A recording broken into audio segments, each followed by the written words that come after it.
I already knew that I was in the presence of people that were doing the shit that I loved. And so by the time we were recording like Cold Vein, I can remember sitting in, F Word, we were all thinking like that's gonna be the next Miss Jackson. Microphone check, 1 2. What is this? It's the 5'7" assassin in the podcast business. I am your host, Rohan Patra, the rap music plug at your service. Here we are again at the end of a rainbow. I love rap because not every collab we get in the genre needs to make sense on first glance. As long as the artists in question are on the same page artistically, know their strengths, and are willing to take risks and compromise when needed, the results can be great. That's what we get with today's guests, Uncommon Nasa and Guilty Simpson, on their latest collaborative album, Escalation. Originally, when Escalation was announced, I wasn't clear on how this album would really end up sounding because surely both artists were great in their own right, but alignment between their two sounds didn't initially jump out to me. But after having Nasa and Guilty on the show, the reason why their pairing and Escalation as an album works became abundantly clear to me.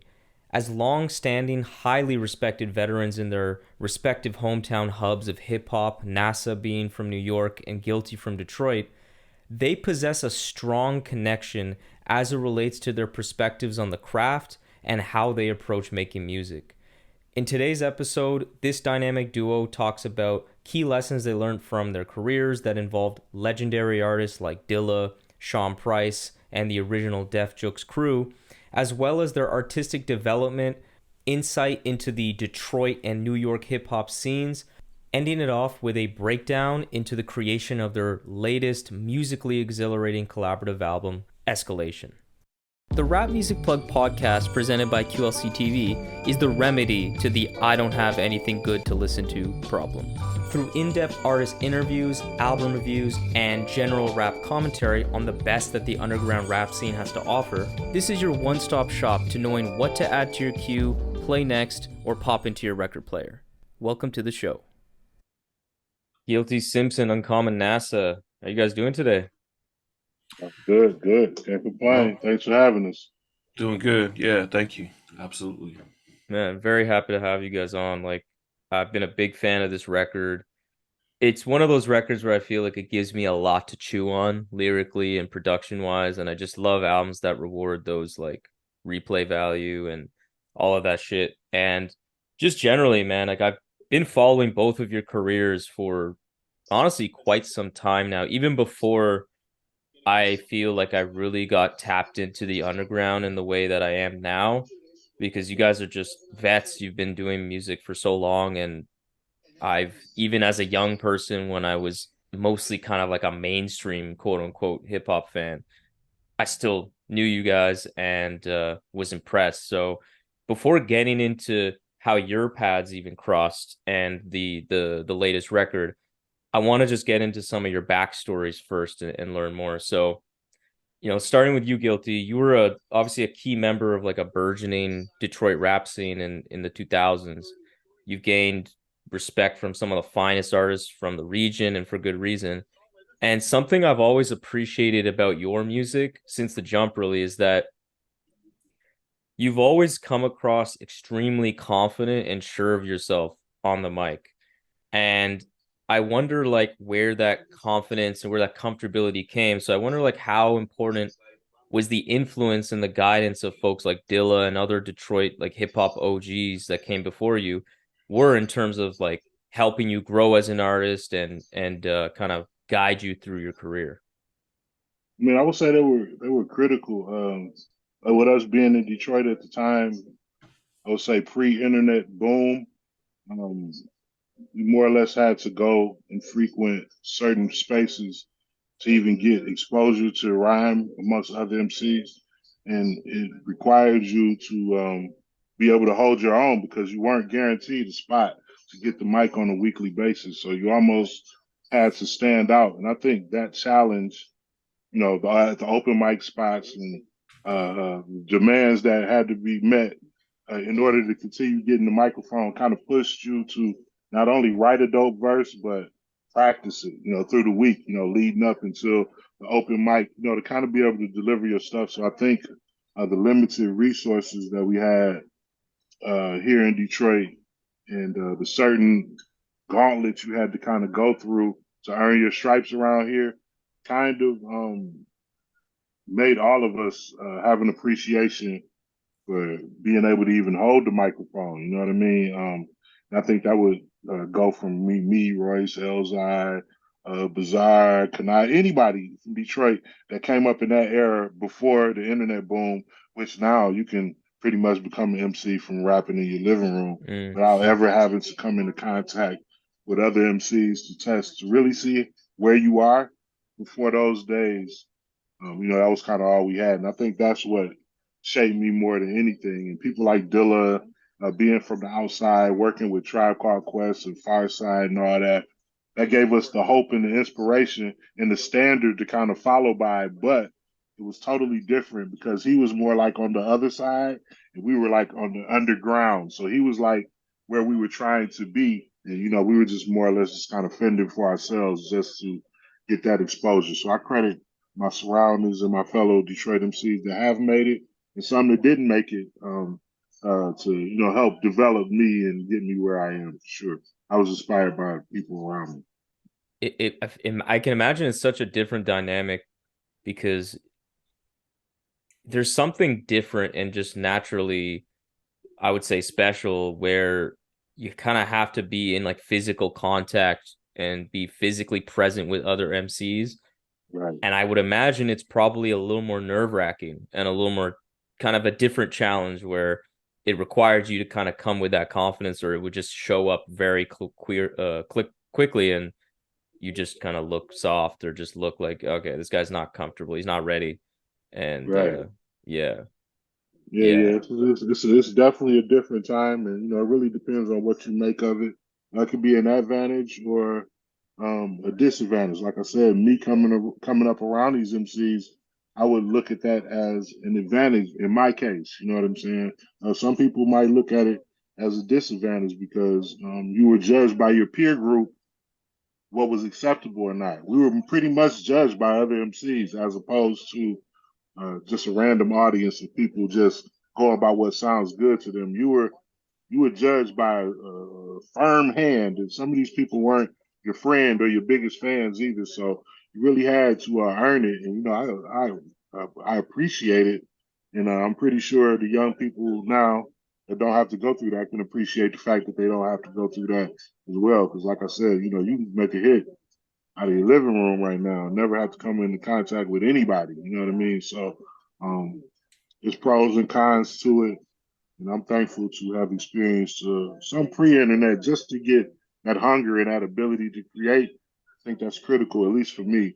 And, also be able to benefit from the other side of it, which is, the internet stuff. You know what I mean? And, being able to push a button and your record is shared with the whole world. So I'm thankful for that side as well. And like, can I jump in on that? Part of it too is like just talk about the internet and just thinking about like, because we'll talk a little bit about me too, but like just like the beginnings of getting involved in hip hop, like back then, this is a culture that was mostly a spoken history. Like when you're a person with people, it's not just it is, but it's not just about like, all right, well, I'm interacting with other MCs, or I'm talking to other producers, or I'm talking to other fans. You get that FaceTime. It's also like the things that you hear and heard being in person with people, because there was no Wikipedia, there was no, internet to look things up. And like a big part of being part of this culture is knowing not just the history in a like know your history kind of cliche way, but like knowing the lineage, like in New York and I'm sure in Detroit, like there's a lineage that came before us, and there's like people that came before us that saw the thing that was 3 years prior, and but they're still around to tell you about it. And back then that was really important. And that's the thing about like making a record in your living room these days.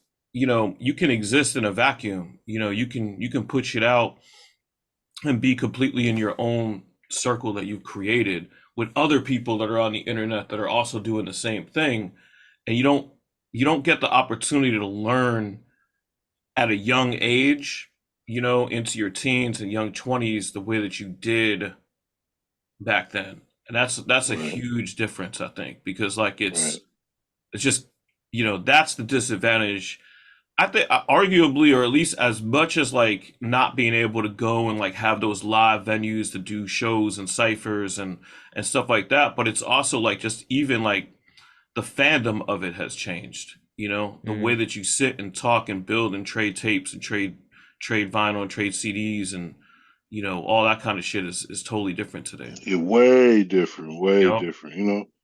I think the power shifted. You know what I mean? Like, I know when we were younger, a record at a record, going to the record store and getting a record, it was almost like a gift. You Yeah. know what I'm saying? But now, with the internet and so much music at a person's disposal, I've heard a fan pretty much tell me, why should I buy your record? It's millions of records out here. Hmm. Why should I? You know what I mean? It didn't feel. It almost felt like his view was him purchasing my record was a gift to me. Yeah, yeah, Exactly. exactly. Absolutely. Yeah. Yeah. Yeah. But I always felt like my art was a contribution to the world. But the when once the mentality of the fan changed, it became a power shift within the creativity of the music. I think that's why would hear a lot of MCs, particularly in this day and age, just really make cloned music, bro. It's just like not even a not even a subtle swipe at the creativity, just like an outright jack of the whole thing. You know what I'm saying? Pretty much saying, no, this is what the fans want. So, I have to take your style in the process of giving the fans what they want. There's no shame in it anymore. So, um, I think that came with the internet. You know what I'm saying?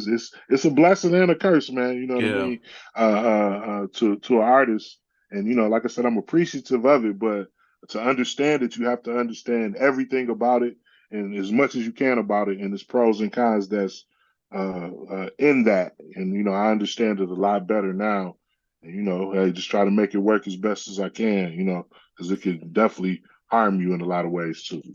Yeah, and it's a disconnect too of like I said, like the note like back then it was easier and harder, right? Because there wasn't that connection directly to your fans, but it was more of a gift then because everything was a push forward.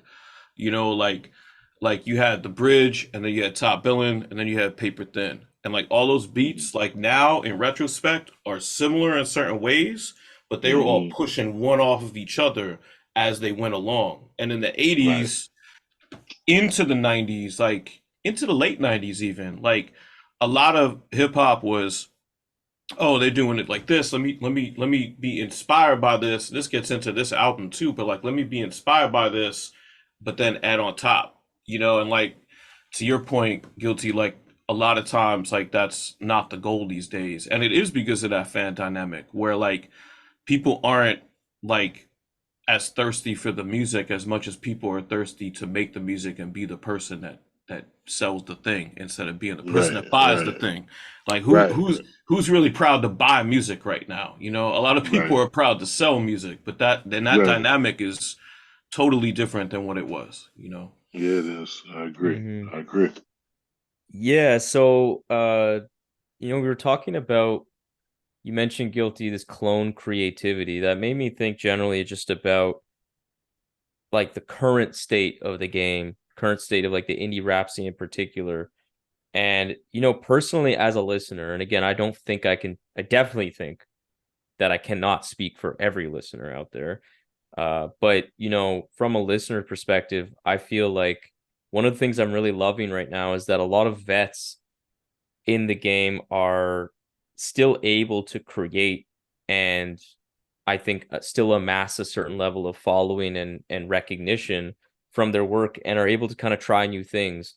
And that's something I'm really loving. And I think we're seeing more and more artists almost sometimes even hit their stride at like age 40 plus and things Right. like that, which Right. is Right. really, really honestly really nice to see. But, from your vantage points, you kind of were touching on it a bit just now. Like, are you generally pleased with where things are going? Let's just say kind of musically before, talking about like the economics of everything, like just musically, the creativity and all that. Like, are you kind of generally happy with some of that, or do you think it is more kind of Um, stale?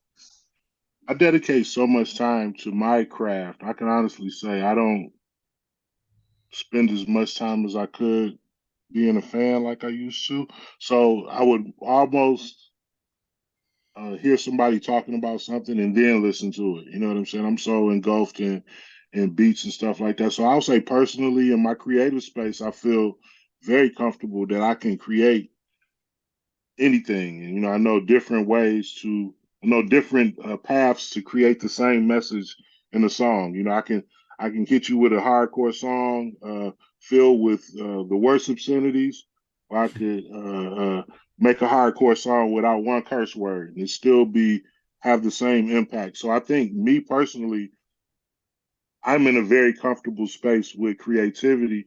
But like I said, I think a large credit of that comes to where I come from. You know what I mean? Like I'm always going to push myself to try to be different, at least with the style and different things that I do. But as far as musically in the industry, it's a lot of dope, very, very, very dope MCs. But a lot of the ones that tend to have the platform and are being recognized, a lot of those guys sound the same. Like even the underground is starting to sound the same to me. You know what I'm saying? But that's just scratching the surface of the underground because there's so many artists out there. It would be very shallow of me to lump everybody in the same category and say, "Oh, there's nobody doing it out here like that." You know what I mean? Like I can't say that. You know what I'm saying? Because I don't investigate enough uh, to do that because I'm an MC. I feel like my obligation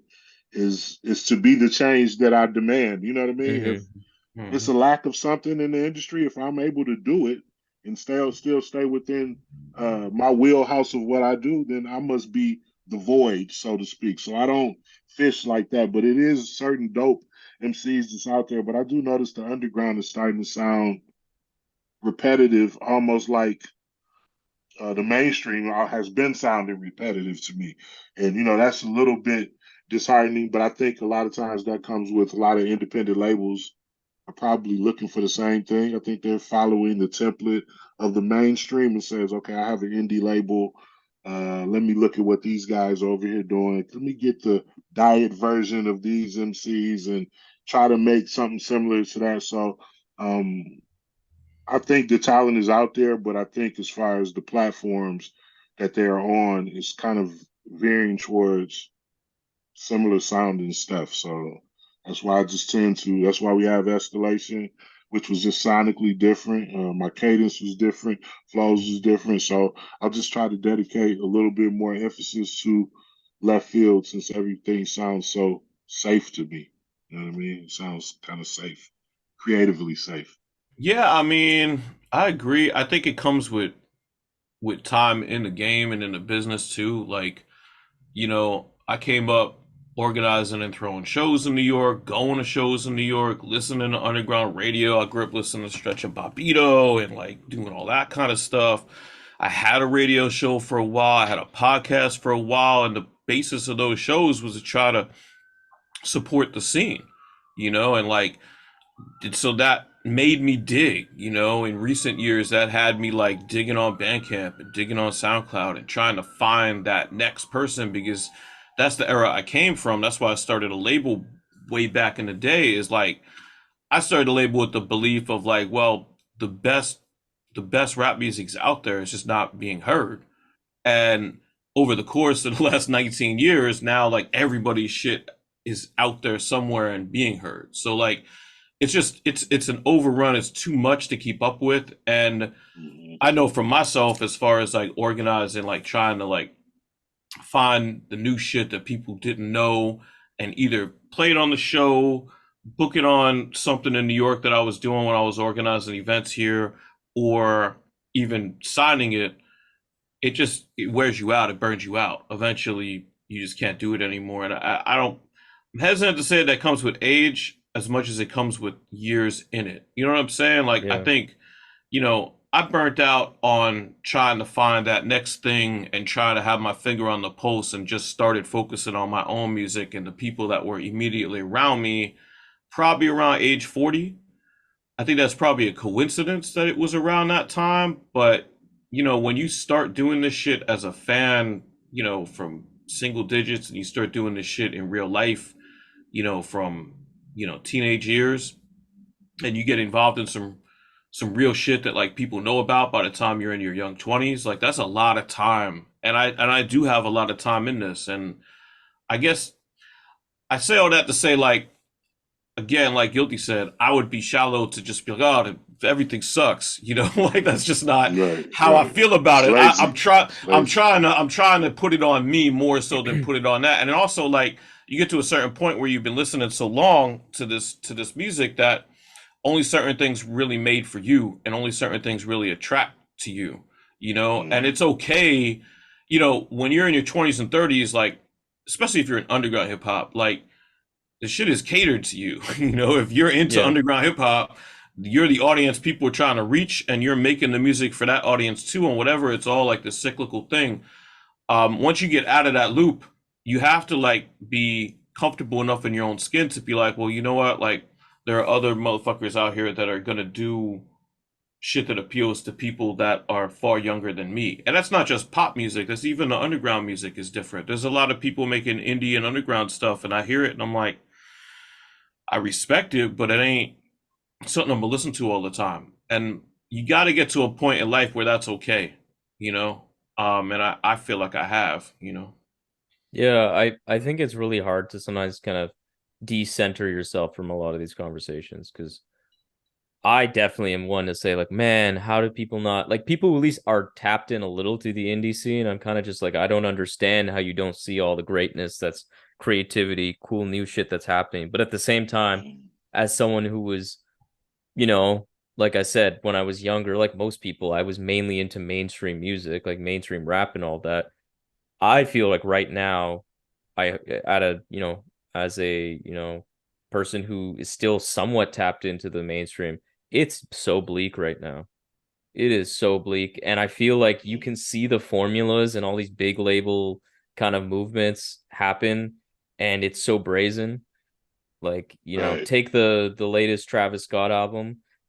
I swear there's this guy, and I don't even mean to talk shit on him. I don't really care about his music too much, but Tizo Touchdown is just some artist, and he's on the album like three times, and I swear I remember like I saw him on this album, and I'm like, who is this guy? Why is he on this big name album like three times? That's interesting. Then I see him on Hmm. like two other features. I think he's on the Drake album, and then I was just reminded that like this is how these mainstream labels do. They just kind of make deals and like, yo, put my artist on your album. It's very manufactured. And I remember this Hmm. exact deja vu with another artist that I'm not going to name, where he was in like 2018 on another big album. I'm like, who the fuck is this guy and why did he get so many placements? But it's just like who you know. And I personally think that mainstream hip hop is already on the decline. And I feel like it's honestly going to get replaced by like Afro beats or something like Yeah, I can reggaeton. see that. All the rappers are jumping on that shit half the time now. I Right. feel like the Right. mainstream is on the decline, and I don't even know if that's a bad thing. It's hard for me to say that. That's why I don't want to like speak too highly or negatively, but It seems like mainstream hip hop is fused into R&B so much that I just don't know the difference. You know what I mean? It's mhm. just like it's like one thing. You know what I'm saying? Like like they might like depending on who you ask, Chris Brown might be a hip hop artist to some people. You know what I mean? It's like you don't know who's who. You know what I mean? Yeah. Like like even Travis Scott, they're like hybrids. Like, are you a rapper? Are you a singer? Like, you know what I mean? So it's like there's nothing wrong with melody added in music, but a lot of the foundation of hip hop is just beats and rhymes. To me, at least that's how I've Yeah. always, remembered hearing it. A lot of it that when I hear too many rappers singing, it gives me a headache almost. You know what I mean? Like, especially in my opinion, I can identify a rapper that's singing a song and then singing his rap, and Mm, the singing of the Mm. rap is what grinds my gears more than anything. You know what I mean? It's just I don't know, man. It just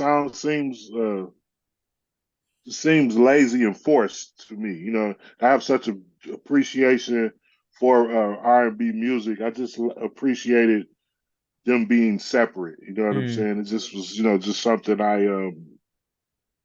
just how I always liked it. You know what I mean? Just I'd appreciate them being separate. It made me even appreciate the R&B hip hop collab even more when it happened. But now that it's every song, it takes the magic away from me. You know what I'm saying? right, I can right. still acknowledge a great rap and R&B collab, but it takes it away. It takes away from it to me now. So it just seems just really standard and just not really good to me. Not like it should be. Hmm. You know what I think is a big part of it too, because I haven't heard any of the any of the artists that you reference. But I will say that like, because I'm in the cave here. I don't get exposed to mainstream hip hop That's right. as much as most people do. But that being He got said, got you a musical bunker over yeah, there. exactly. Like Nice. none of it gets to penetrate these walls. But Nice. what I will say is like as a DJ too, like you know, a lot of mainstream hip hop that I do hear as I hear it, the tempos are way slower now.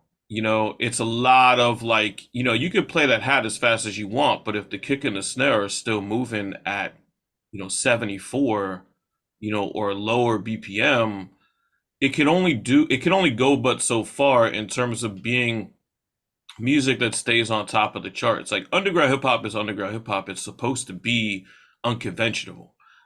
It can still very much be something that in a perfect world that you could throw on in a club or in a mix and keep people moving with, but it doesn't necessarily have to do that. It's not on the checklist of underground hip hop to make sure that that happens. But mainstream hip hop, it is. Like that's the whole point. It's to make people move.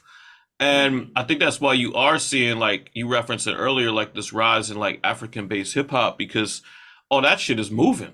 Like all that Yeah, shit it is is. moving way faster. I was just at I have an in-law that got married to a Nigerian woman. So I was at a mixed wedding and her whole family was all Nigerian and the DJ was playing all the African hip hop like all night long. And the shit was moving. It was a wedding. You know what I mean? Like it moved a wedding. It moved people that had never heard that shit before because unless you're at least aware of like what's going on like in hip hop, you may not be exposed to realizing what mainstream rap comes from Africa at this point and what comes from America. And it was just interesting to see that, the DJ controlled that crowd of people of all different backgrounds and ages and regions. It was down in Atlanta, so it wasn't here. And that kind of taught me a lot, where I was like, oh, this is why, like when I DJ, like, I'm DJing reggae most of the time. And even when I'm not DJing reggae, I really DJ like older hip hop, like real like pioneer era hip hop because the shit moves. And like you could play cool stuff that isn't like just like the pop songs, off of turntables because that's the way music was made then. And I don't know, I'm sure I could be proven wrong, but like I don't know how much like you can play a lot of mainstream hip hop today off of turntables in like a small lounge or a club and really move that crowd. I mean, they may move in a certain way that's different than what we're used to, but ultimately, like, and I'm not a guy that makes fast tempo beats. Like most of my beats are at 86, by design. But when you're talking about mainstream, it's supposed to move at a certain speed, and a lot of that African hip hop is doing that, and people don't realize that that's why it's successful. I don't think all the time. Like it's checking the boxes of what a pop song is supposed to do, and Yeah. people here are not doing that by and large. I think it's exactly what you're saying. And I also think it's a perfect storm with just the natural decline of a lot of the mainstream raps hit makers as well. Like Freaking what Hmm. Kanye's doing right now is just leave it at that. That's a travesty. It's just sad to Right. see.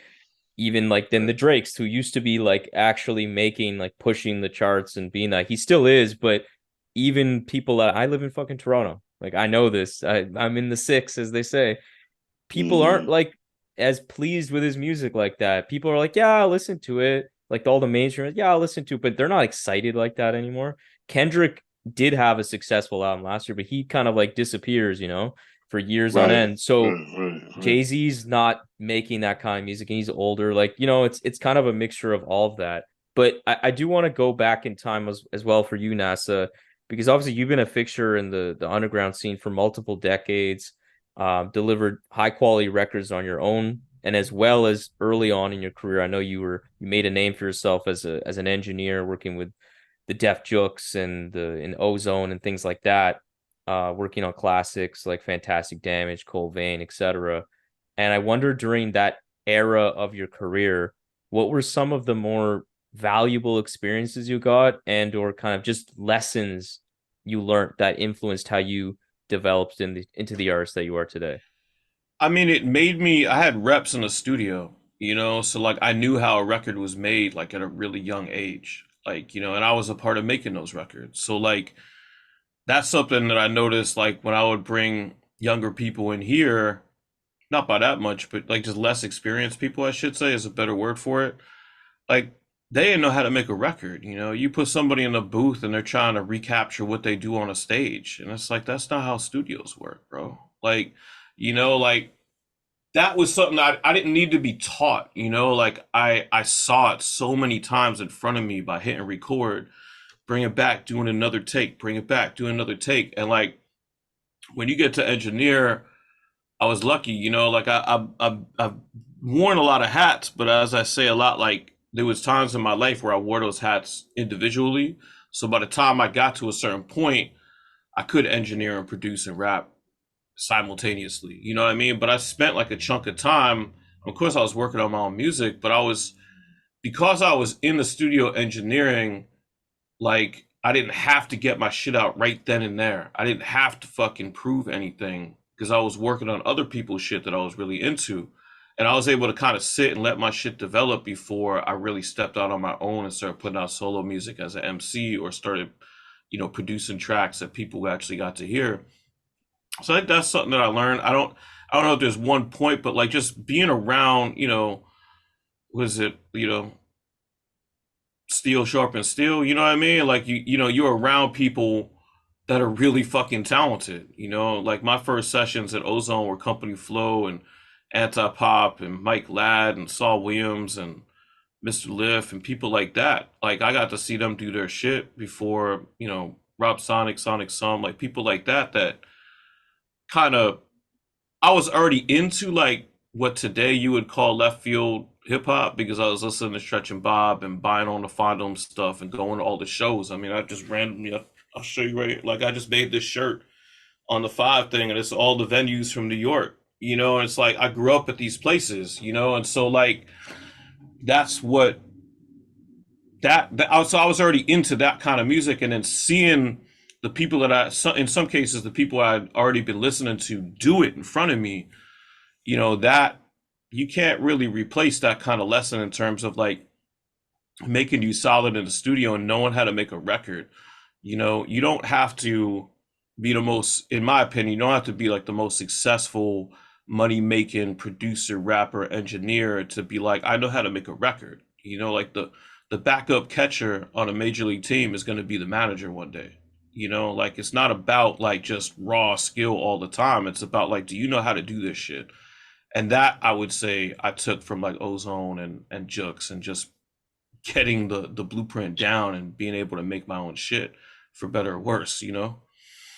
Yeah, I think you kind of going back quickly to what we were saying about, the current rap scene and all of that. I think that's something that in a way, on one hand, I've been really pleased with, and I think has led to really cool results where people are kind of playing with the idea of what makes a record, where we're breaking down structures. You don't need hooks necessarily.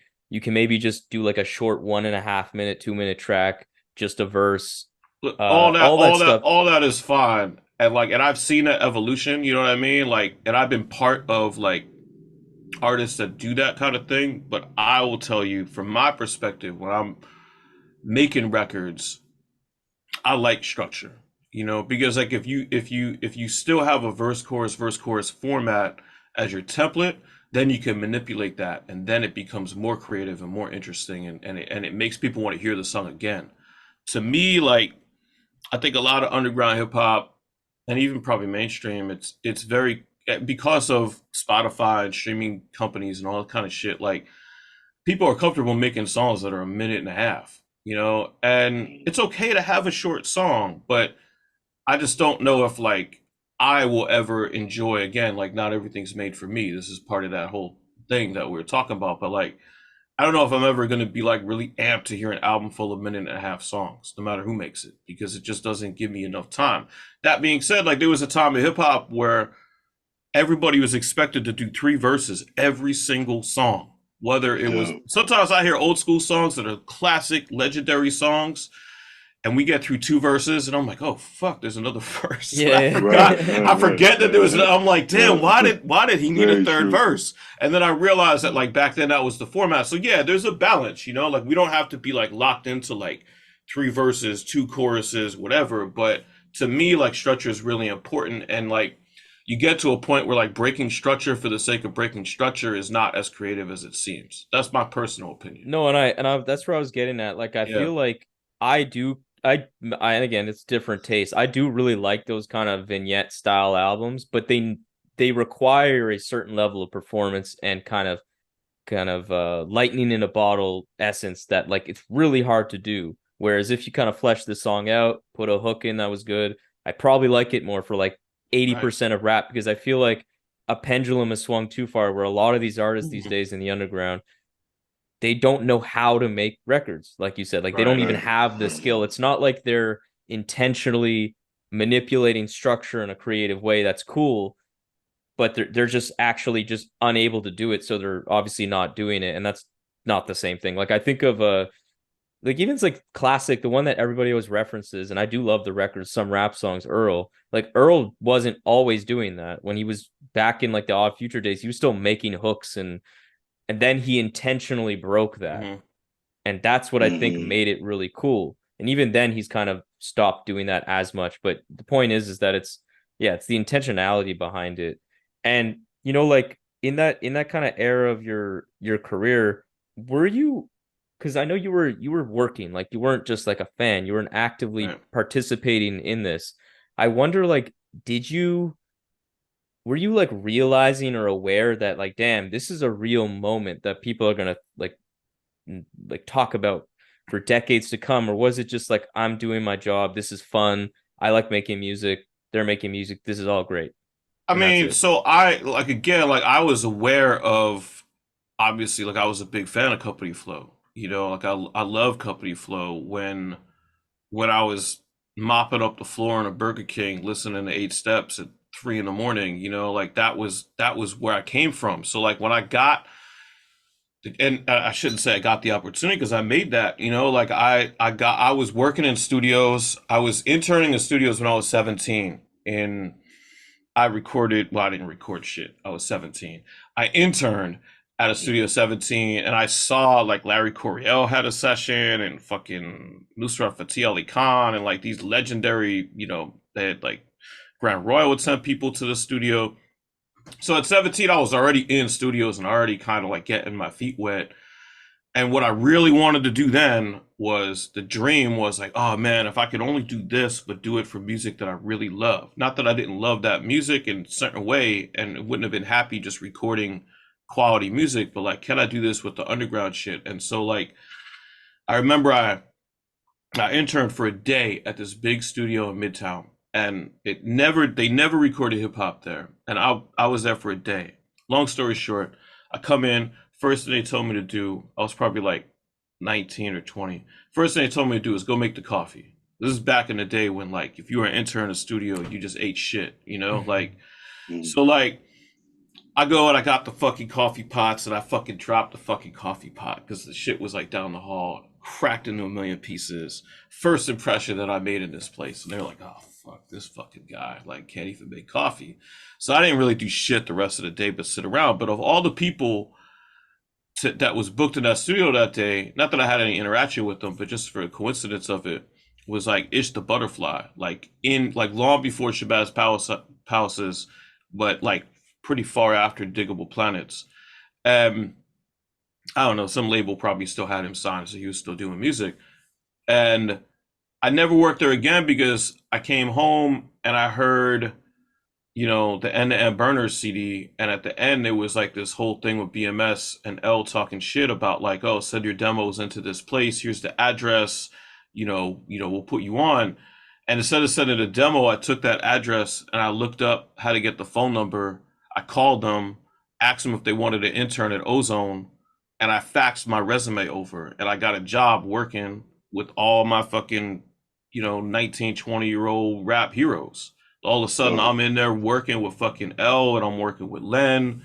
Just had already been gone by then, but like, one of the first things I did was like the engineer who was working there was like, "Yo, I want you to get used to the studio here. Listen to this, listen to this unreleased album from Company Flow," and they had like Lil Johnny from the Hospital, and I just like blasted the instrumental Cold Flow album in the studio, and like they had already recorded some of the Cannibal Ox shit, and so that's how I got into this.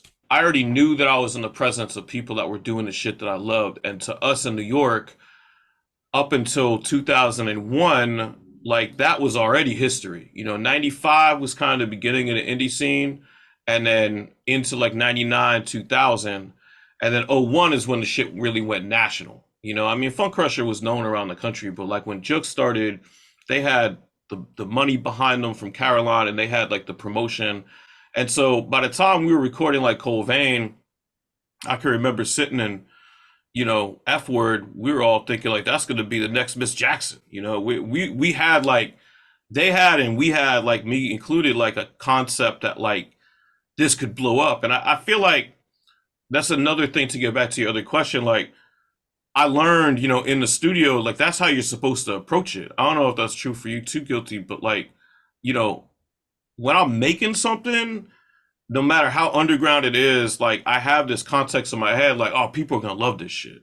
Because like if you come into the studio with any other mentality, it's not gonna work, and like you're just gonna be the sad guy. So like I felt that at that time. You know what I mean? Like, and we all felt that way at that time because it's New York and people are confident and people just, L gave off that aura too. So like it was just like we knew, that the shit was gonna be, and even the stuff that didn't do as well as like a Cold Vein or a Fantastic Damage or a Bazooka Tooth or whatever, like that the feeling was still the same in the studio in the moment, and the feeling was the same, when I was making Escalation with Guilty here, like I was like, yo, I was amped about it, and like it gets back to what we are saying before about structure, like, you know, people have said in in reviews, like, oh, this is, left, or this is, whatever. And like, there's elements of creativity to it that you could interpret as left field, but every song, like for the most part, has a chorus and a purpose and a theme and a concept and a topic. Like this shit ain't here to be weird, this shit is here to challenge and to be interesting, and that's the culture that I come from in New York too. No, I just put it in perspective. It's different because it's different. You know what I mean? It's not like it's trying to be weird or anything like that, but it just doesn't sound sonically like a lot of the stuff because that's out already, because NASA wasn't following rules with what he was doing. It just was dope. You know what I mean? So, like I said, so it doesn't necessarily make it left field. In my opinion, it's just different because it's different than anything that's out there, not intentionally different, to try to go against the grain of what's going on. That's just what we came up with, and it's not forced, and it doesn't sound forced. So a lot of people might interpret it as different, and I feel like I'm the element that probably would make someone make it a left field comparison to it, because they're comparing it to my previous work where Apollo Brown had a distinctive sound.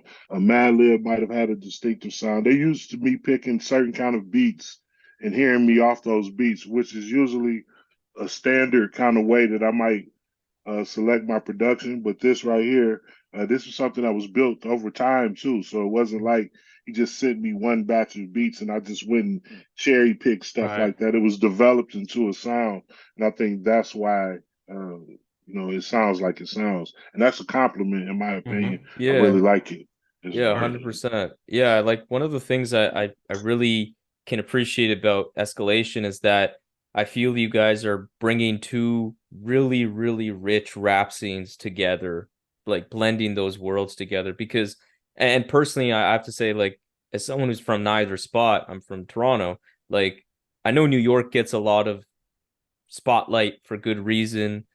I love New York hip hop, but I also really love Detroit hip hop. And I do feel sometimes it gets slept on, particularly at like a national kind of more mainstream view. And what I find particularly cool about Detroit is the musical influences it pulls from, because there's like a dance scene there, there's like an electronic scene. And I Mhm. find the styles of rappers that we get and producers too that we get from that scene are just very distinct, very one of Right, one. right. It really kind of always comes, there's an extra eccentricity about it. I think that's really cool. So like Guilty, what would you say is, if there is one way of putting it, is the Detroit sound, or Um, trademark approach to hip hop? Talking to anybody, you will probably get a different answer. That's how different it is because we have a street rap signature sound that's totally. I mean, I don't even deal with. It's more like a younger sound that's going on here. But me personally, with the people that I've encountered with, and that I came up with, the Black Milks and YZ and DJ Dez and Dilla, all of these different people, we are techno babies. You know what I'm saying? We grew up Mm-hmm. listening to techno. We had Dwayne in the Mix, Bradley and Mojo, and they used to spin techno records. So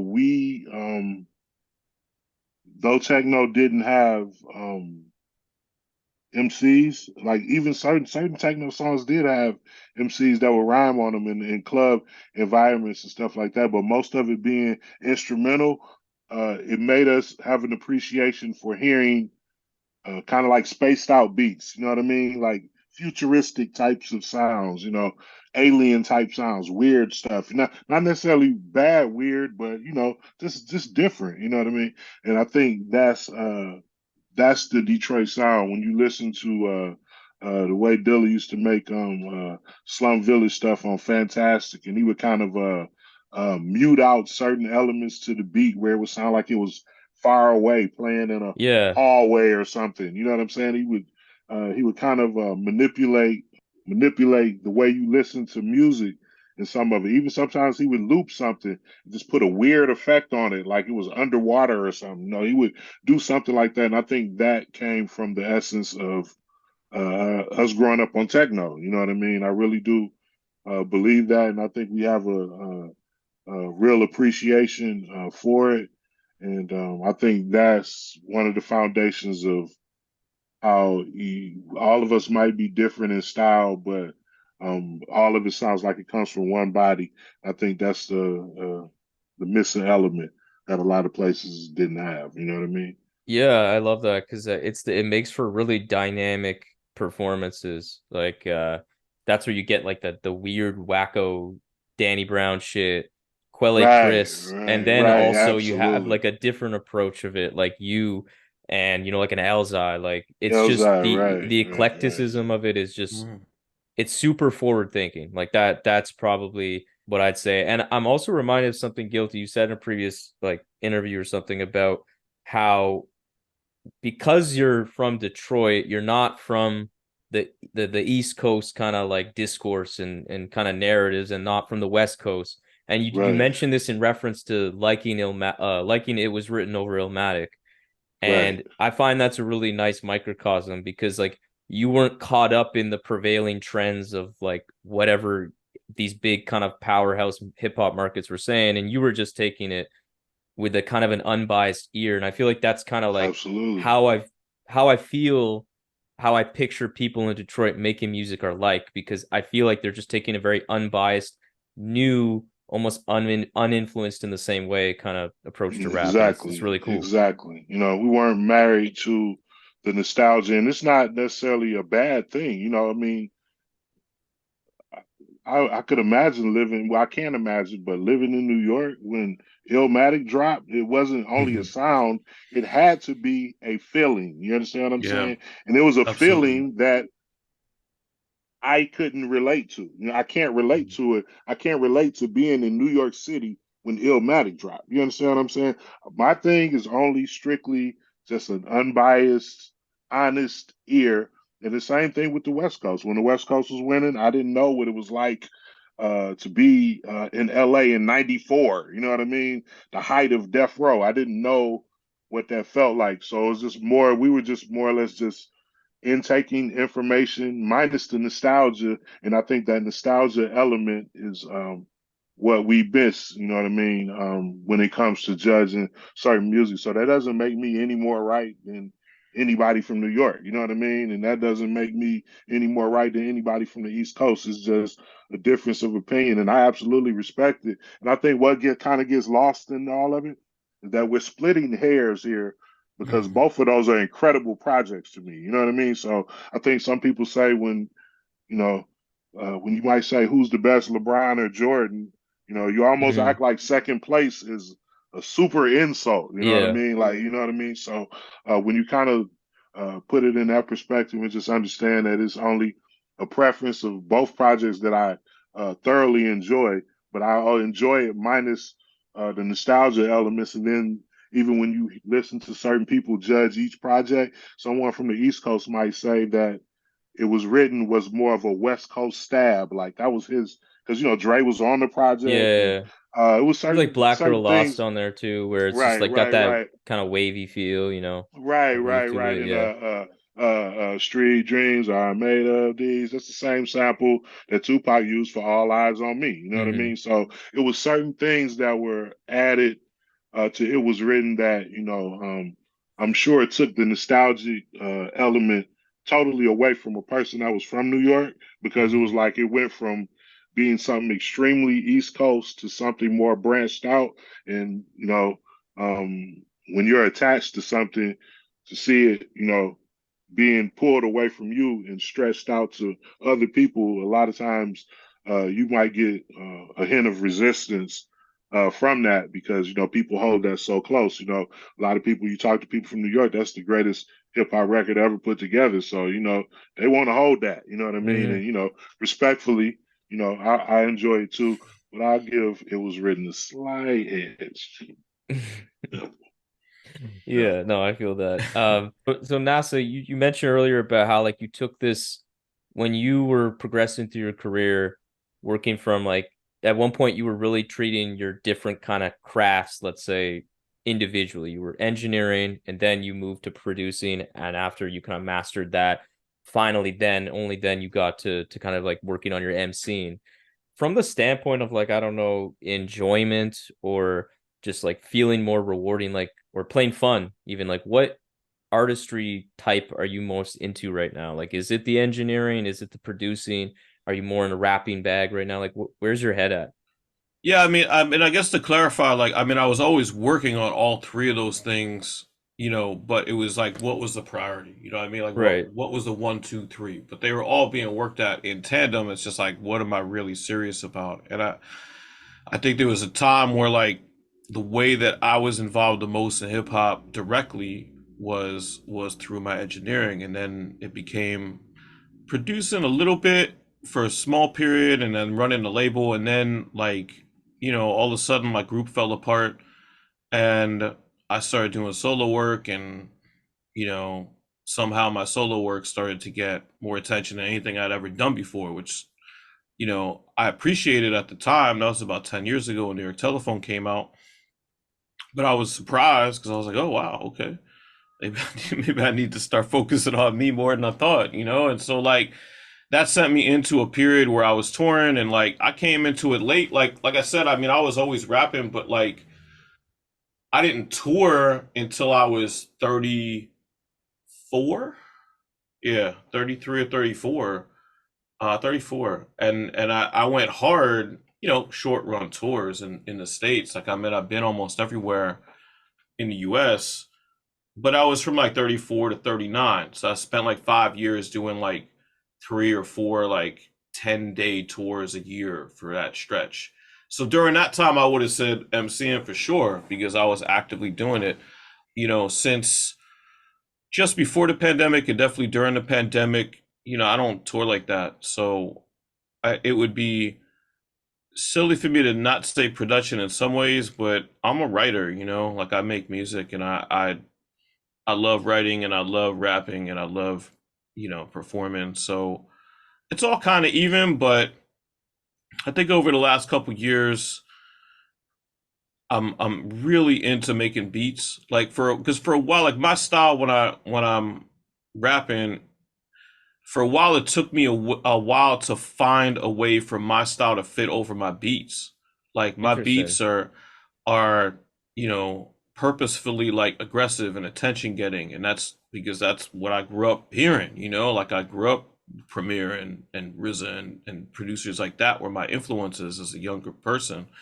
So like that's what I thought, and Bomb Squad and stuff like that. So like that's what I knew how to do. But like my approach as an MC, I could be even on Era That Doesn't Know, like I can come at you like that, but a lot of times I like to do inner thought kind of shit. You know what I mean? And so like that doesn't always work with my style of production. Or at least it didn't. Now I'm starting to kind of bring it all together in the new stuff I'm working on behind the scenes. But so it's a little bit of both. That's a long way of saying it's a little bit of both. I mean, engineering is just like a thing that I do now.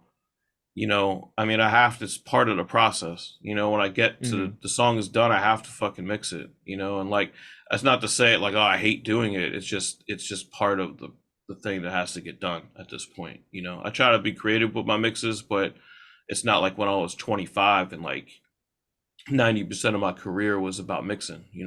Yeah, yeah, no, that makes sense.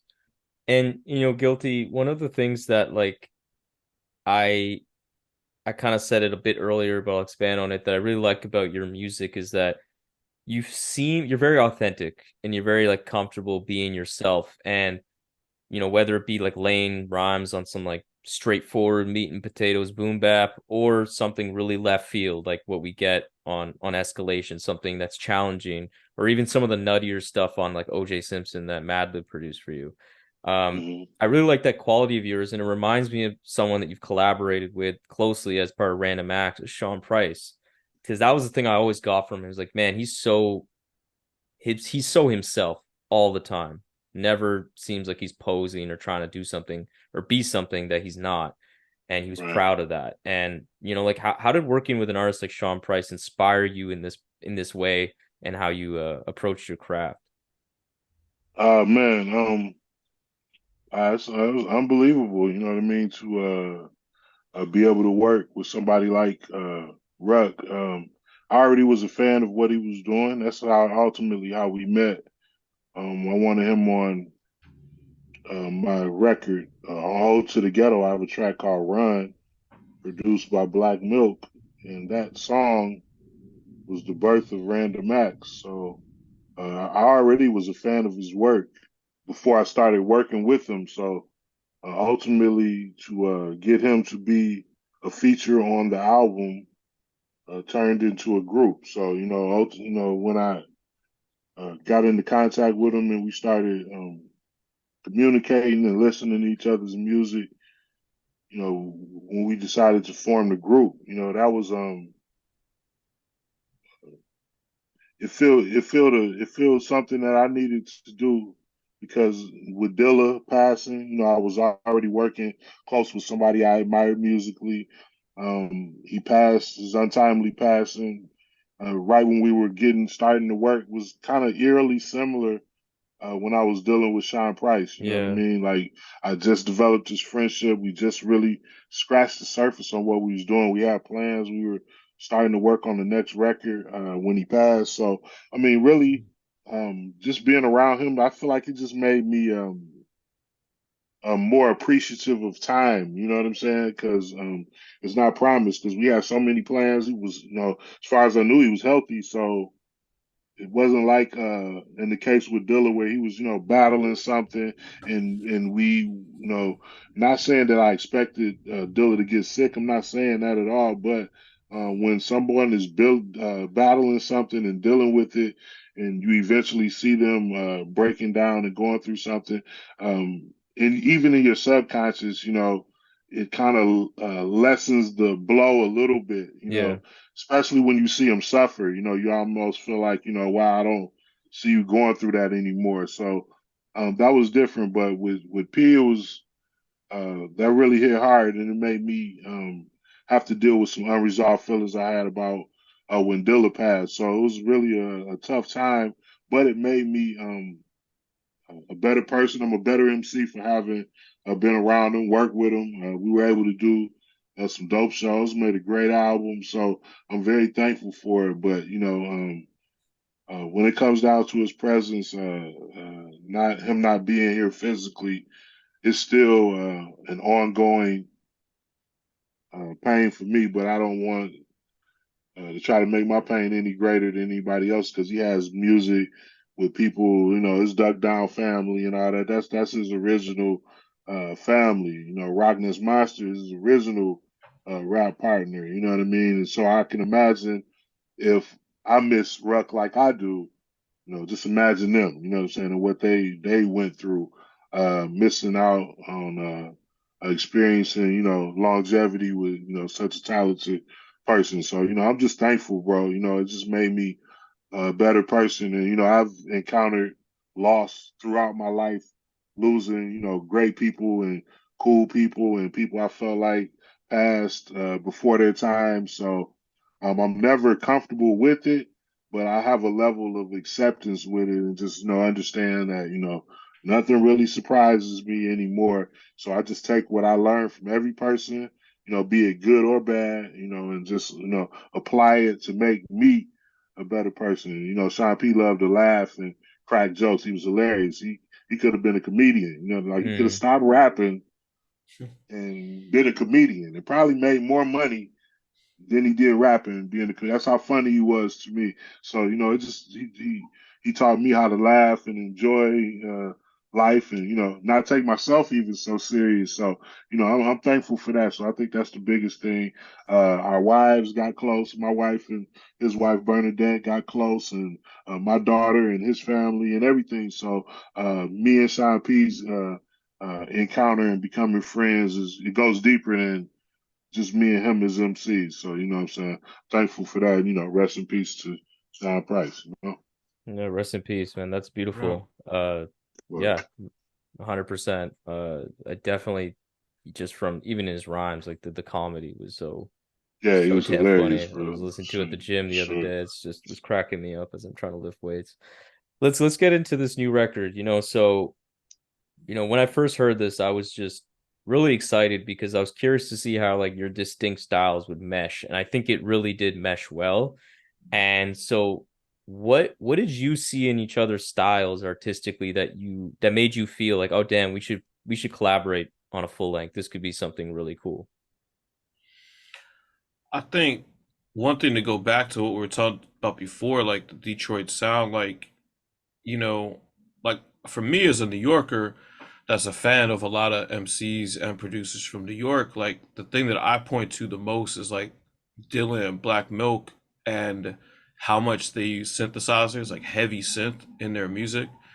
And that's the kind of shit that I've always sampled. And as I've gotten older, I've been able to acquire, well, this way, these things behind me here. So like I used a lot of the synths behind me.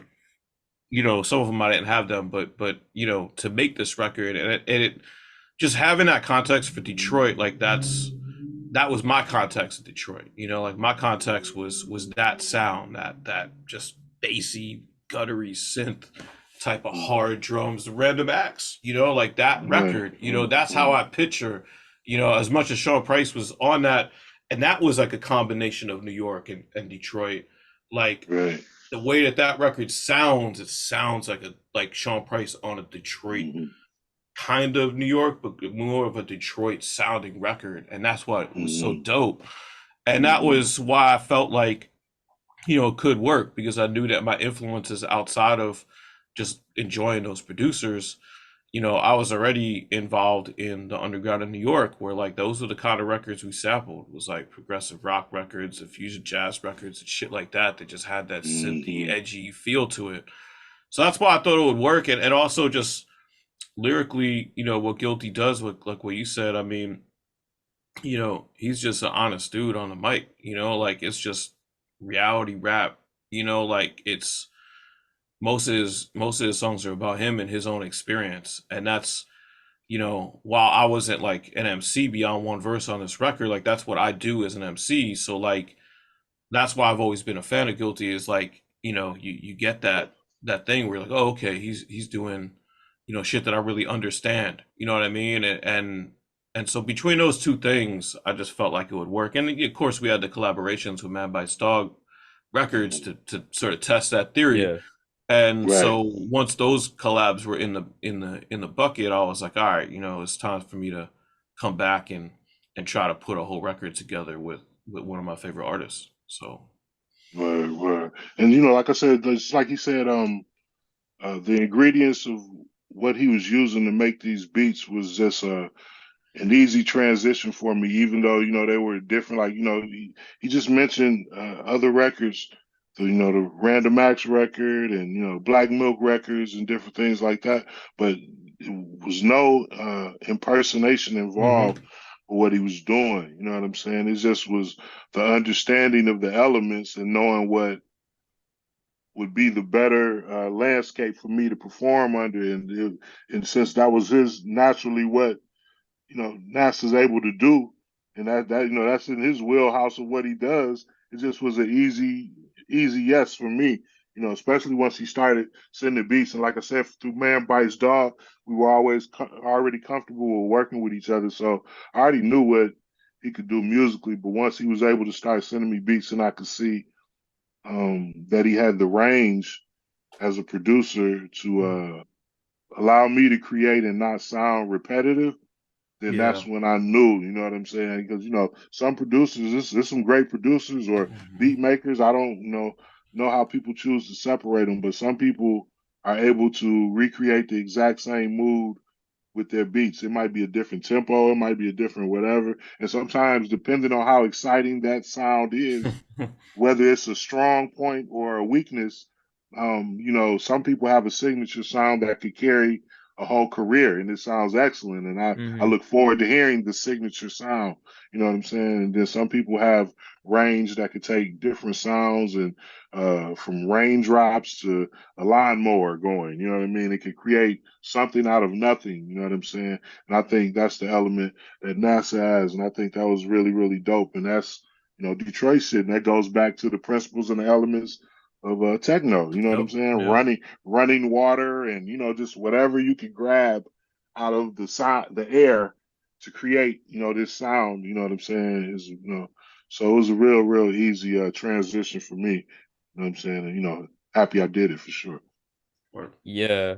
Yeah. Like I really like the use of texture on this record. Like there's really cool feel to a lot of these records, and Right. there's so many nutty samples. And I also say, like you mentioned earlier, NASA, like some of your influences, some of your like favorite producers.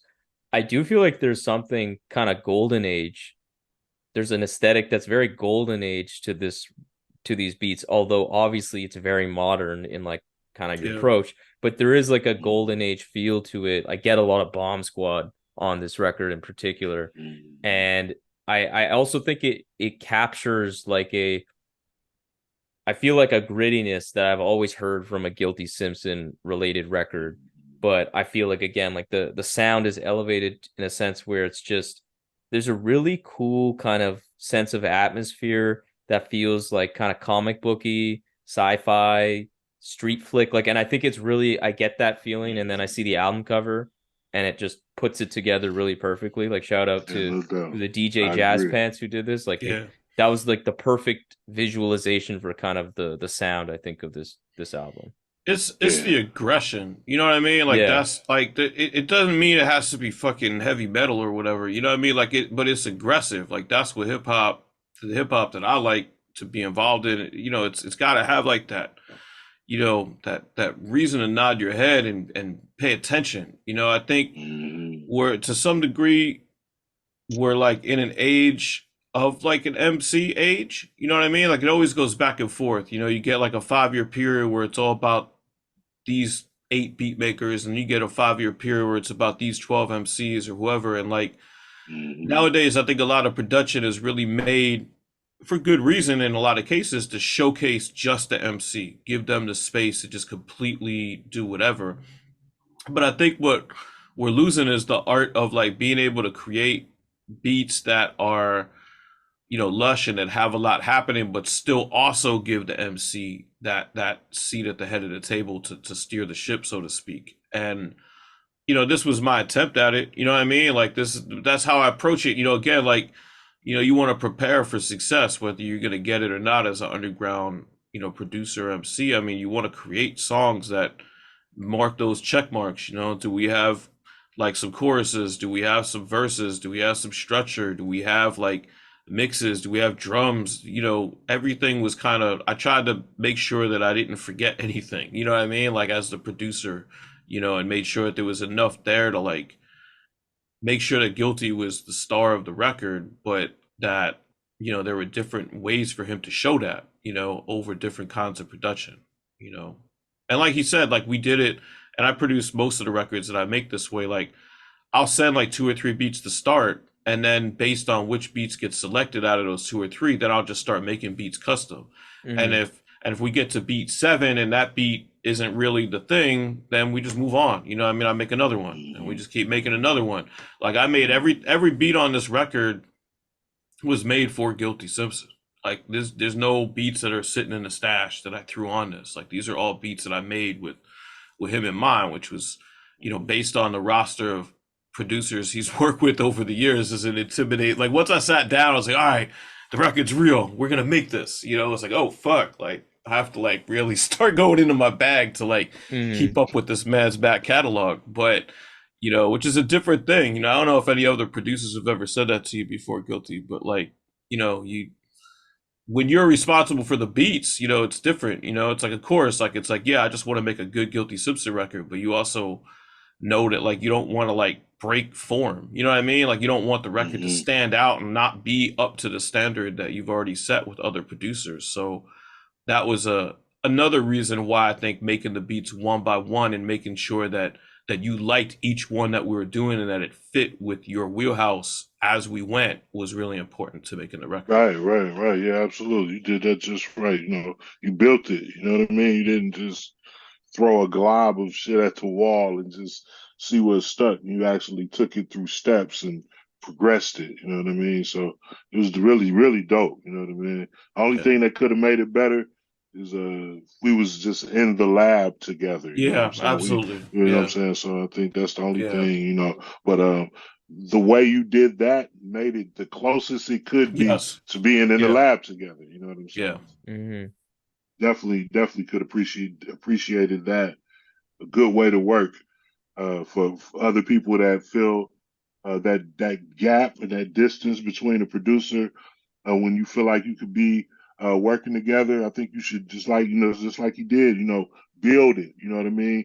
One by one, stack them, and just go ahead and build it and make it sound complete. You know what I'm saying? And I think maybe we can make a difference in some of these sounds. You know what I'm saying? That's coming out of here because some of it that sounds disassociated. Everything is just everywhere, and it just seems like some of these artists are just pulling songs from just everywhere and just saying, "Oh, this is dope. This is dope. This is dope." You know what I'm saying? I want to. It just seems like when you just patch things together like that, is you make like kind of like playlist albums where people Yeah. Mm. I took 3, 7, and 9 off the album and took it and added it to the other playlist. I wanted it to be an listening experience, from beginning to end like we used to. Back Mm-hmm. in the day, we used to listen to every record, like even songs that weren't my favorites on albums back in the day. I listened to them. Like, I didn't. back in the tape day era, you know what I mean? You had to do a lot to get to a next song. So I tended to listen to everything, you know what I'm saying? And a lot of my CD era, my early CD era and things like that, I would always listen to every song on a record. But now we're like in this playlist era where if you don't make the most of your opportunity to make these songs, they will take two songs from your album and never listen to the other 10 ever Hmm. again. You know what I mean? And it just takes the value away. You know, Yeah, some songs you won't get until the 50th time you hear it, and you can 100%. appreciate it a lot more than you did, earlier in your listening experience. And I've experienced that throughout my life. And, I feel like fans should be patient with some of these songs and some of these projects and allow them to technically grow on you like I did. You know what I'm saying? And that's an element of listening that I think is kind of lost in the sauce Yeah, these I always days. preach patience because, like, I always say that my three of my favorite artists, like D'Angelo, I'm obviously younger, so like I didn't hear him in 95 or 2000, but like I Hmm. think I maybe got first time listened to him maybe was like late high school. So it's like Hmm. 2012. And I remember I'm like, yeah, I don't understand why people love this album. Like I just what kind of singing is this? This is Right, right, weird. right. 2 years later, I think it hit maybe like 2014, 2015, and now that's potentially my favorite album ever. Same with Erica Badu. That's Same right. kind of That's right. feeling. I kind of played them at the same time, and I was like, I don't get the hype at all. Sometimes it's MF not the Doom, music. MF Doom. Right, I was right, like, right, right. this is. I definitely thought he was good, but I was like, he's just like another MC, and I don't get why he's such a legend. And then that changed as well, and it's just all Yeah, about yeah. patience.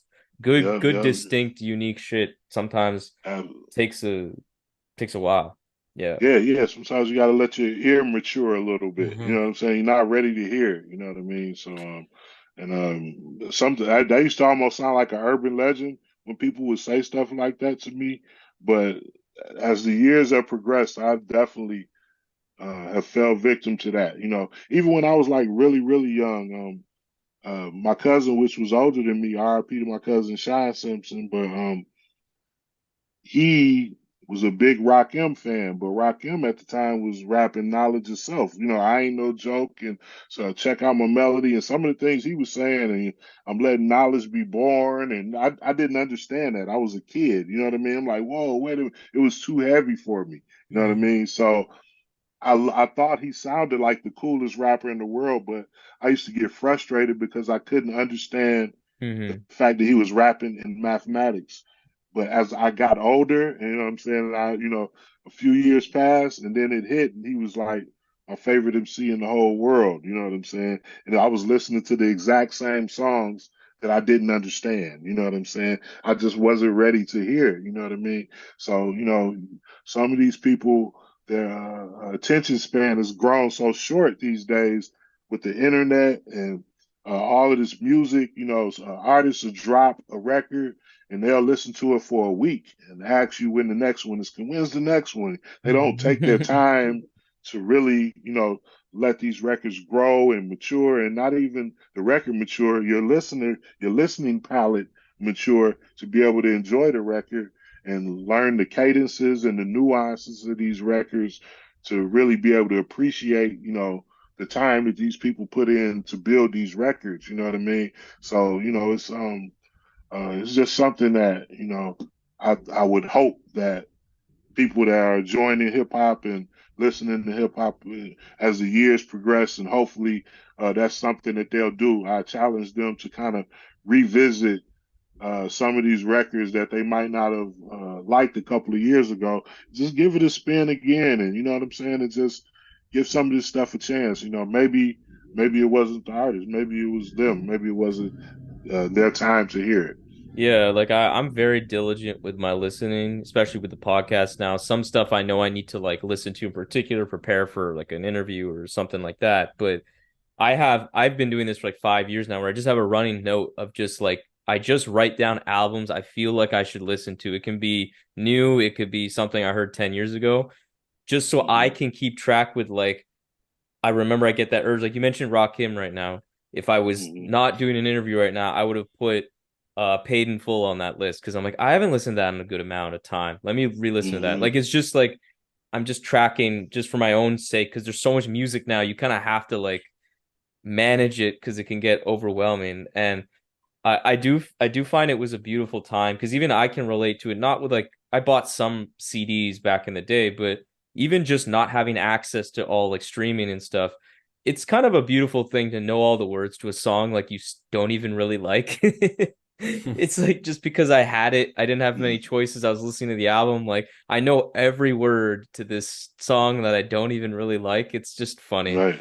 It's funny. Right. But Yeah. like going back to what we were saying before, I think you guys really put together a record that was really cohesive. And I'm reminded of a conversation that I had with Blockhead recently when he was on the show where he was saying like his beats tend to be very busy and have a lot going on in them, similar in that kind of dynamic with you, NASA, and that he feels like he needs to collaborate with a rapper who is sure of himself in his voice. And I was like, damn, that dynamic when I listen to this record is completely accurate because these beats are not like what you were saying, NASA, where like it's just it's trying to be minimal and it's trying not to take away the attention. You're still giving space to Guilty, Hmm. but these are making an impression just off the instrumental.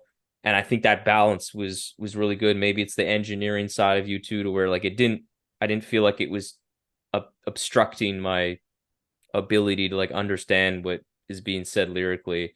And yeah, I think it was really good. And Guilty, you were mentioning earlier about how like you're trying different cadences and flows on this record. So like how did rapping over this particular kind of production from NASA like push you to try new things and challenge you as an MC? Well, just the vibe and the drums, you know what I mean? The way the beats progressed, just like you said, the busyness of it. I loved it. You know what I'm saying? I love to hear sound. I love to hear sound even when the verse is supposed to be going where I'm supposed to be rapping. I like to hear stuff because I write detailed like that. I might write a rap and in my cadence, I might leave a space right where one Hmm. of those noises is happening in the beat and, kind of use that to manipulate my flow because in my opinion as an MC, I always feel like I'm a part of the beat. I'm just the last instrument. You know what I mean? I'm the last thing, the last layer of the beat. Some people want to rip and destroy the beat. I want to coast on the beat. I want to ride surf almost. You know what I mean? I want to be that last instrument on it. You know what I mean? So when I was able to hear, all the different sounds and the busyness to it, it was able to take me visually to where I needed to be. You know what I mean? Just really it almost helped me write. You know what I'm saying? So I'm really good with sound as well. Anyway, because a lot of times I need sound to write. Like even like if right now if I was writing or something, if I was writing just writing my ideas down, I would need the TV going. I would need something going. I just can't focus in complete silence. I need that. You know what I'm saying? So I think when he was able to give me that, the busyness of almost like a city sound, the busyness of that gave me a creative space where I was able to write. So I was really appreciative of that. You know what I'm saying? And I just like the way he layered everything. It was like a technician. And like I said, I always go back to, like I said, the techno sound because it was just everything was so busy and it's just active and every piece had its own purpose, you know what I'm saying, to help the music fit, you know what I mean? So it was just an easy marriage with me and my lyrics, and it made me change my cadences, to be that last instrument on there because the way the beats was banging, you know what I'm saying? And so just that sound, that spaced out, zoned out sound or whatever, you know what I'm saying? It just made me, just want to zone out as well with the track. So, I think NASA has a real intention and a real purpose with his production, and almost like Escalation could have been an instrumental album, and people would have been fine with it. He wouldn't have had to Hmm. do much more to it as far as like add any more layers to it. It was already cinematic without vocals. You know what I'm saying? So it was just very easy for me to, add my art to it last. You know what I'm saying? For sure. Yeah. I mean, thank you for saying that. And I'm thing I was gonna say is like, that's the intention when I make beats, because I do rap, so like I have that, like when I'm making a beat, like I mean, the first thing I try to do, or that I naturally do, I should say, is like I hear myself on it. And maybe I don't hear myself on the particular beat I'm making that night, or maybe I make a beat distinctly for somebody. Like during this project, I was trying to make beats that I thought Guilty would work on. But of course, during the course of making this record, there were beats where I was like, damn, this is good, but this isn't for this record. And I would put it to the side and put it someplace else and not send it. So, like, hearing the way that you approach the beats is like, I'm gonna write to the beat, and I think that's part of like, of course, all of us that write rhymes and rap, like you don't write every single thing all the time to the beat, but I write personally. I write 95% of the shit that you've heard me kick. I wrote to the beat that I'm kicking it to. Like that's and so Mm-hmm. that's how I make beats for people. And like sometimes I'll work with MCs. I get the impression that you do that most of the time too, Guilty, in terms of just like writing to the beat. But I'm sure people like this, and I know people like this that like they don't write to the beat. They'll have their shit written already, Hmm. maybe to a different beat or maybe to nothing, and then they try to make it work on the beat. And for a producer like me, that's hard. Like I could only imagine how difficult it would be to take something written to a different beat and a different tempo and try to put it over one of my beats. Like Right. it can work, but it's not always guaranteed.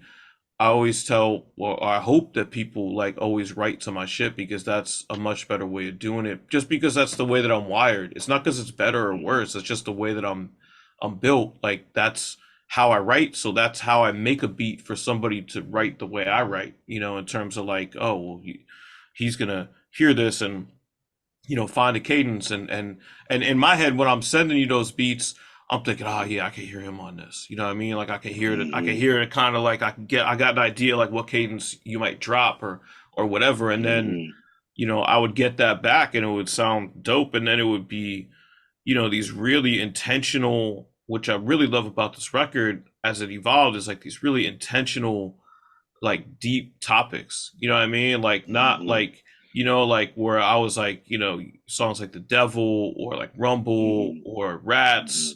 I mean, I can go on and on about almost all of them. They all have like a real Mm-hmm. intent that was like, oh wow, this isn't just like a rap album. This is like an album that is really core to who Guilty is, and that made me Right. extremely Right. happy with it, man. Absolutely, No doubt. Likewise, my bro.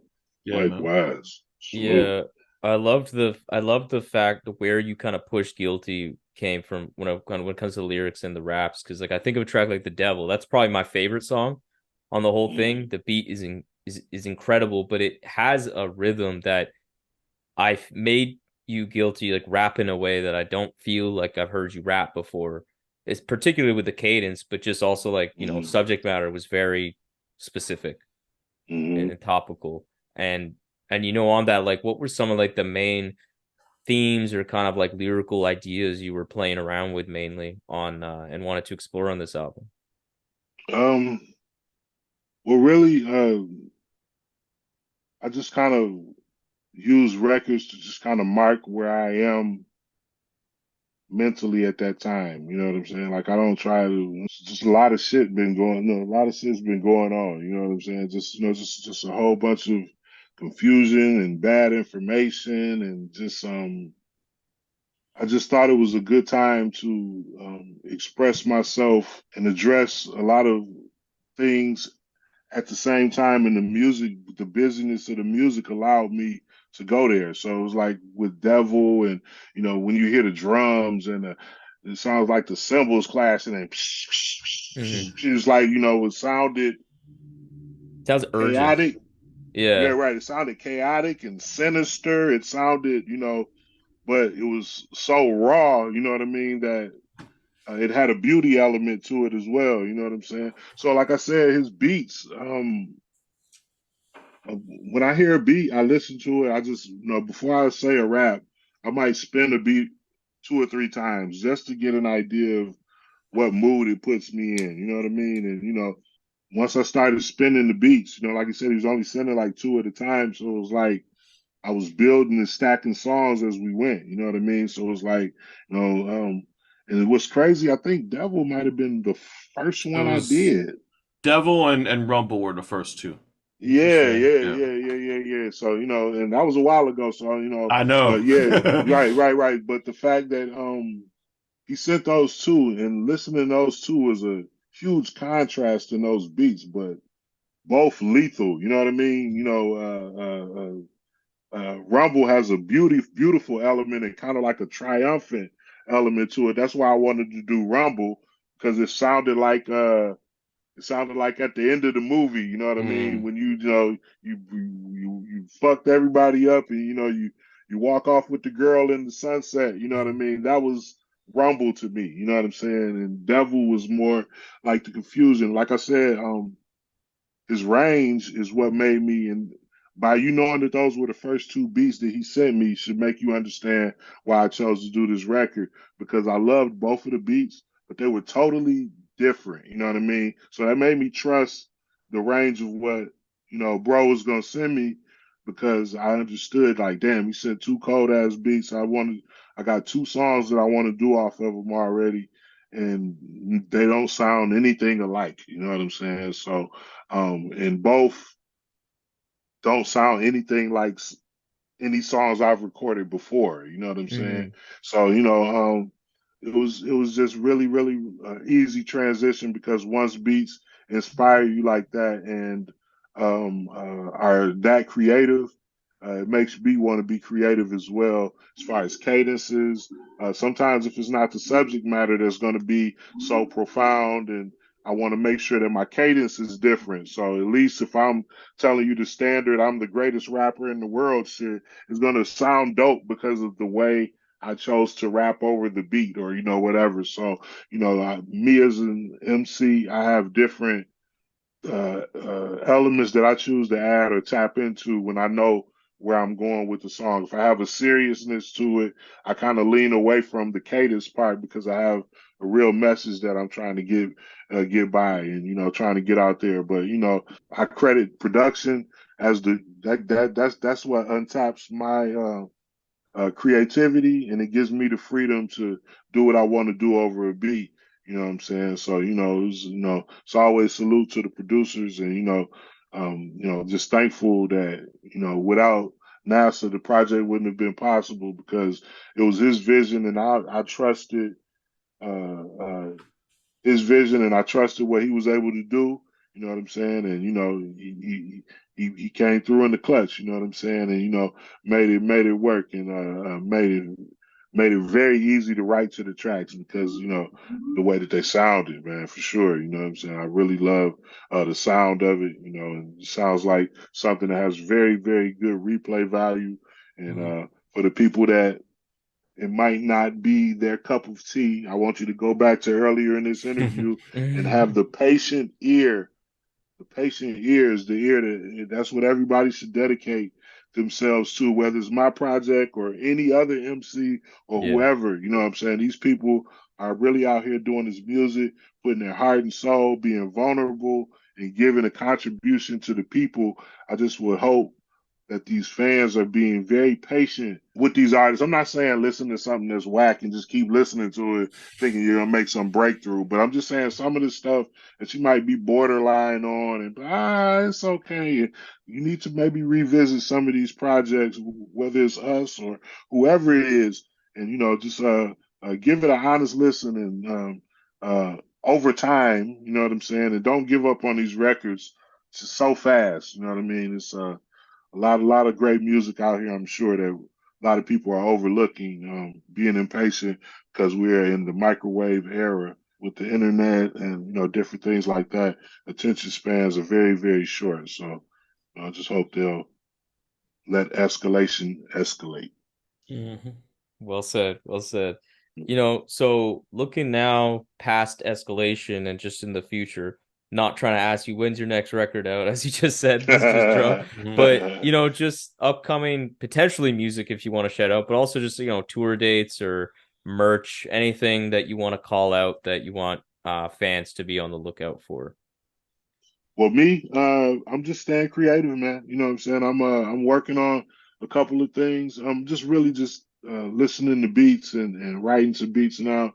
I have my good friend Five Fingers of Death and my guy M Slago. I'm working on a project with them right now. I'm about to finish that up, a little EP, and just a couple of more things in the works. I don't really want to speak on as far as what I'm doing. So some big stuff that I'm hoping to do in the near future and working with some great people and putting a group together with a couple of people. And Oh, I'm just doing a whole lot of stuff. And tour dates coming up. But anything you want to reach me on is Guilty Simpson on well, it's not Twitter, it's X now, right? So X is it's still Guilty Twitter. I just Simpson. call it Twitter. It's Twitter, okay. Yeah. Instagram, Guilty Simpson, or whatever. You can holler at me about shows, features, dates, upcoming projects, sports, anything. Just say what up. Just tap in with me like that. But I got a lot of things in the works though. Be on the lookout for me in 24. I'm definitely staying creative. Dope. What about you, Yeah. NASA? Yeah, I'm about halfway through. We just finished recording the last two tracks, but I produced a full record for this MC out of Boston named Past Tense. Oh, And sick.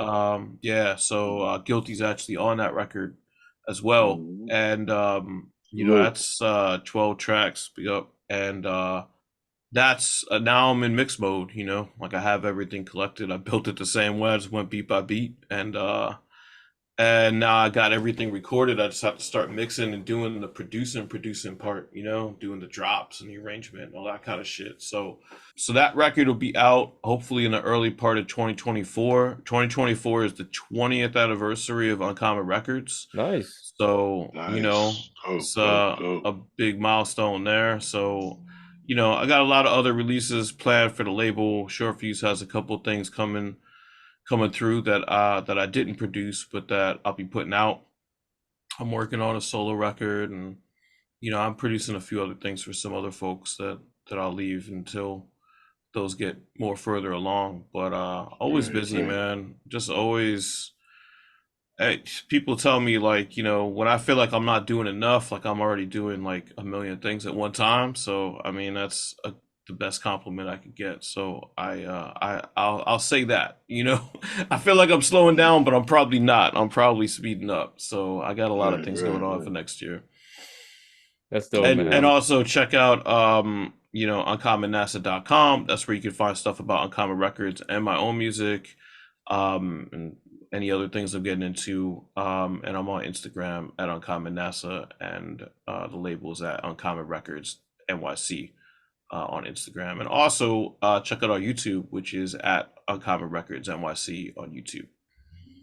Yeah, yeah, man. There's a lot of good stuff. I'm really excited to hear what these records, that group record from You Guilty, and man, I've been looking for a solo since Only Child, because that one was Word, thank you. really fucking dope. Yeah, I just think it's a real honor to having, two absolute vets, people who've done so much in the game to come on the show like yourselves. It's just, very honored, and appreciate you being open about your process and how you created Escalation, which I think is definitely one of my favorite albums of the year. And yeah, just think it's really dope that you came on. Thanks so much. No doubt. Appreciate you, family.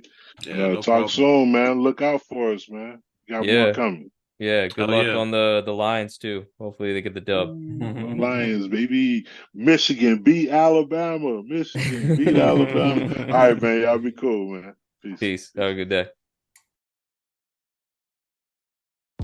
So there we have it, another episode of the Rap Music Plug podcast presented by QLC TV.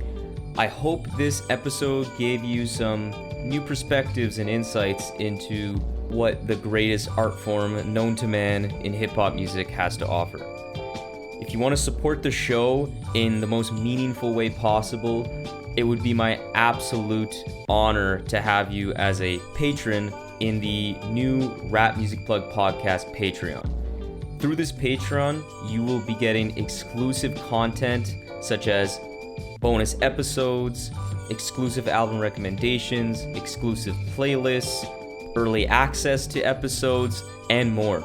And above all, though, you will be able to support the show directly in a way that will not only justify the crazy amount of time I spend on this show already, but allow me to cover some of the expenses related to supporting all of these great artists that we cover on the show through the website, and will allow us to sustain and build on this amazing growth that the RMPP has experienced recently. So if you have any questions about any of the Patreon stuff, or just want to keep tabs on the show, interact with me on rap music and all the great stuff that we can talk about, follow me on Twitter and Instagram at rapmusicplugpod, or shoot me an email at qlctv.podcast@gmail.com. You can also rate and review the show on Apple Podcasts and subscribe on YouTube and Spotify as well. But that's enough self-promotion for this episode. I hope you enjoyed it. Peace.